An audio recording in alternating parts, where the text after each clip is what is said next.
but the geography is still the same. Does everybody understand that? Okay?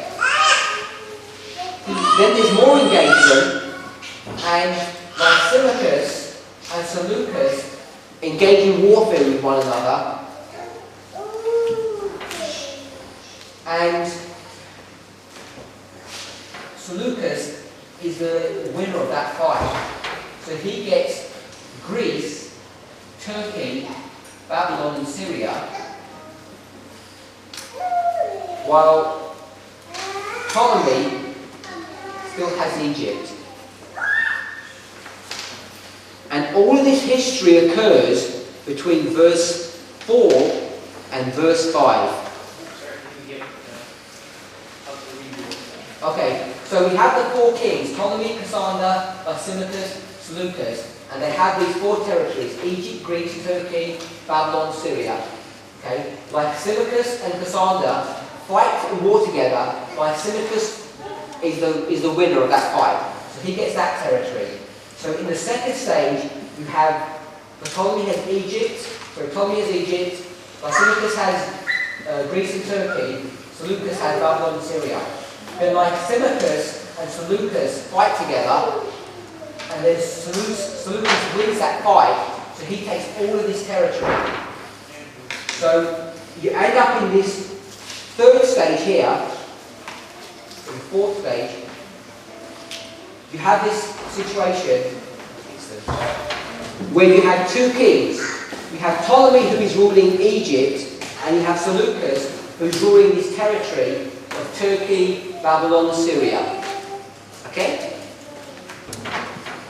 Does that make sense? It was that line between the L and the GT in section 2 that confused me. Okay. Yeah. I think, yeah. Anyway, I've understood now. Does that make sense? Sorry.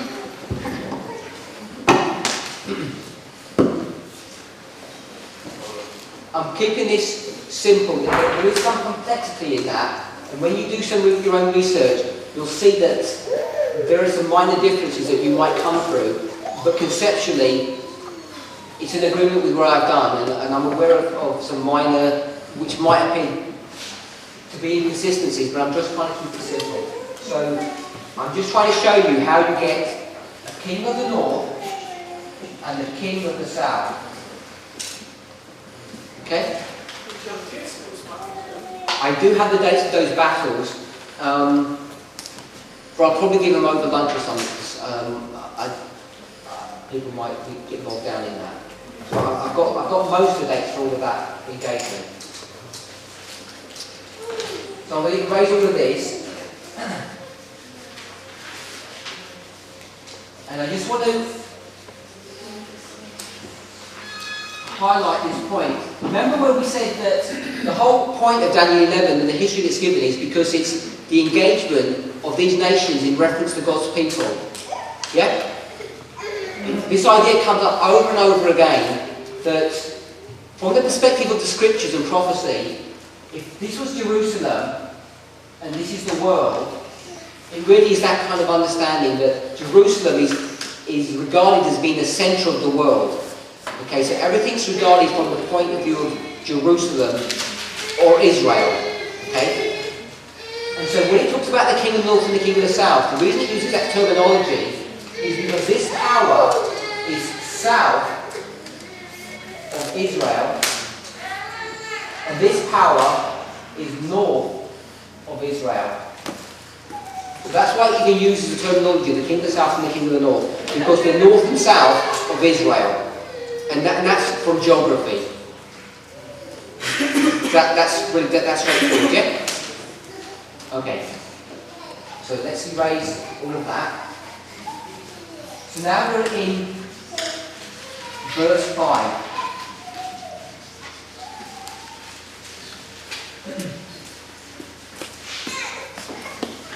And we're going to be dealing with these two powers in the next few verses, which are the Seleucid Empire, the king of the north, and the Ptolemaic Empire, or dynasty, which is the king of the south.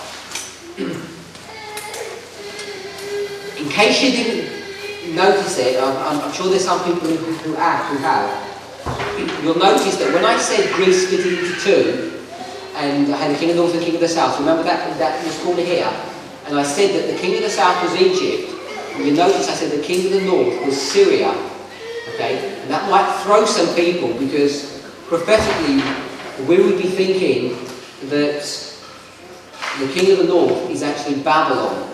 Okay? Because we know that theme or that idea of Babylon runs through the scriptures. Yeah? And when you get this idea of the king of the south or the south, Egypt is identified again in the scriptures.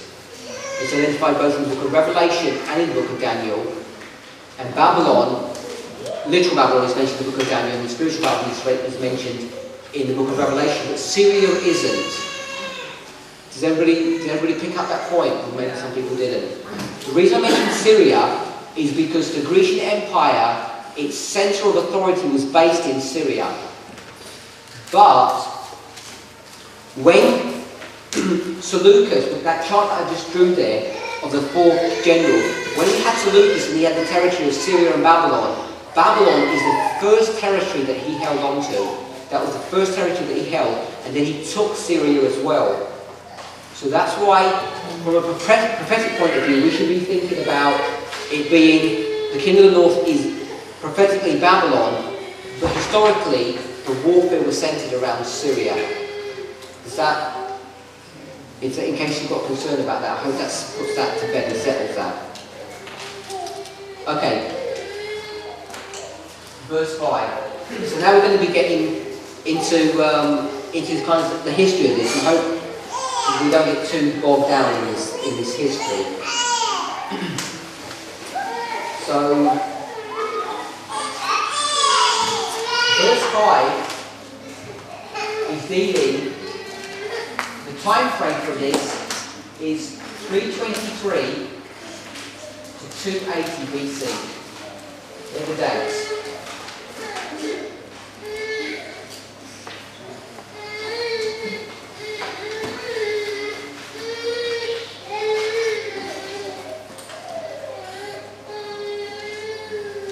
And what I'm meaning by these dates is that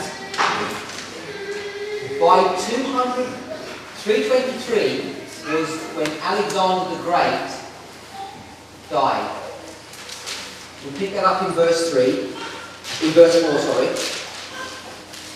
Verse 3 and verse 4. Yeah? And 280 BC, by this stage,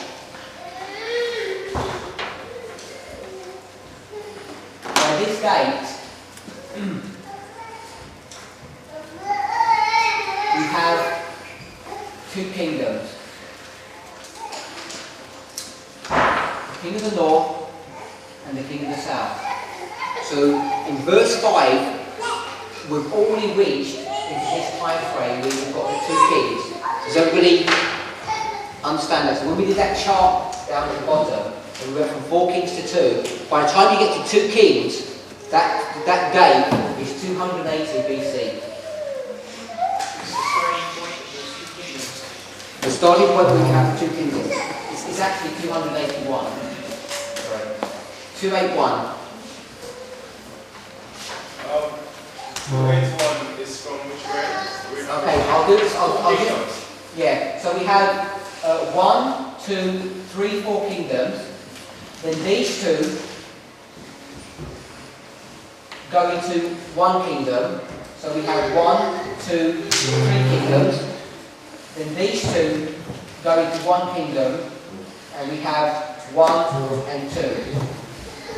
Yeah, that's the chart that we had before. We had 4 kings, then 3, and then finally 2. When we get to this stage here, we're at 481 BC. That's the date that we're at.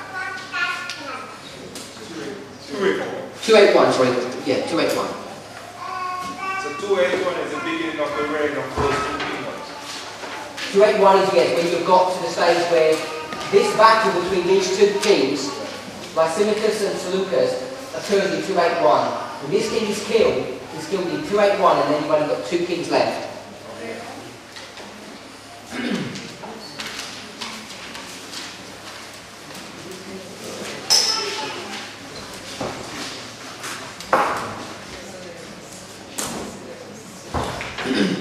So verse 5 says this. And the king of the south shall be strong, and one of his princes, and he shall be strong above him, and have dominion. His dominion shall be a great dominion. So we've got two powers identified here, or two people, should I say. We have the king of the south, and then it says one of his princes. Can you see those two people identified? So the king of the south shall be strong, and one of his princes. When you go through Daniel 11, you're going to see an inordinate amount of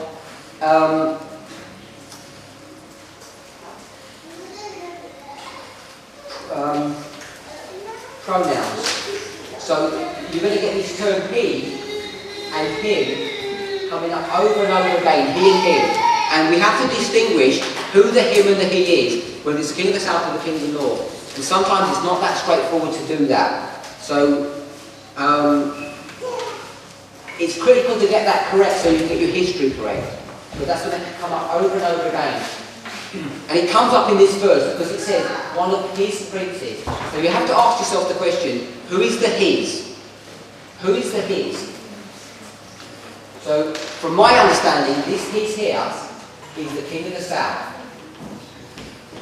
Okay, so I'll give you the historical background of that. So the king of the south is the king of Egypt. We'll discuss that. And it says that he shall be strong. So the king of Egypt that is strong is the first king. His name is Ptolemy the first. From 323 to 285 BC. So the king of the north that is strong is the first king of Egypt, Ptolemy the first. And then it says, one of his princes shall be strong. This prince of his here is actually Seleucus the first.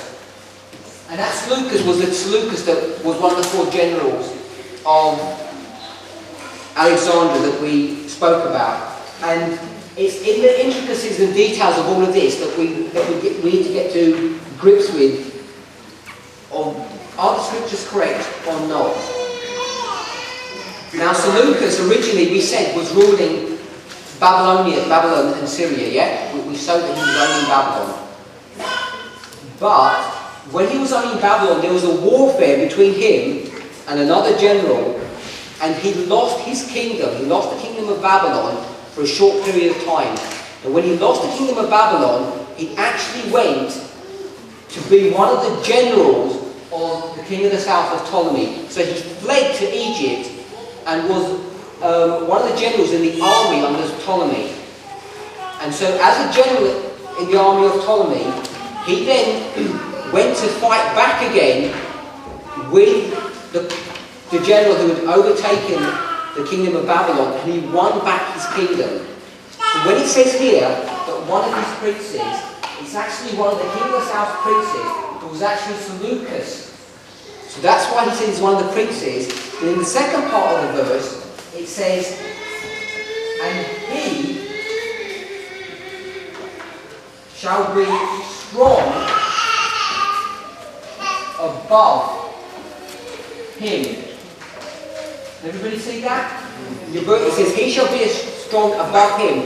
The he, this he here, is the king of the north. And it's talking about Seleucus. First of all, he was a king. Then he flees from Babylon and works for Ptolemy and becomes his prince. And then in the battle between Egypt and Babylon, he regains his kingdom and he takes his title back again as king of the north. And that's why it says that he, Seleucus the first, shall be strong above the king of Egypt, king of the south. Someone's looking puzzled. Don't forget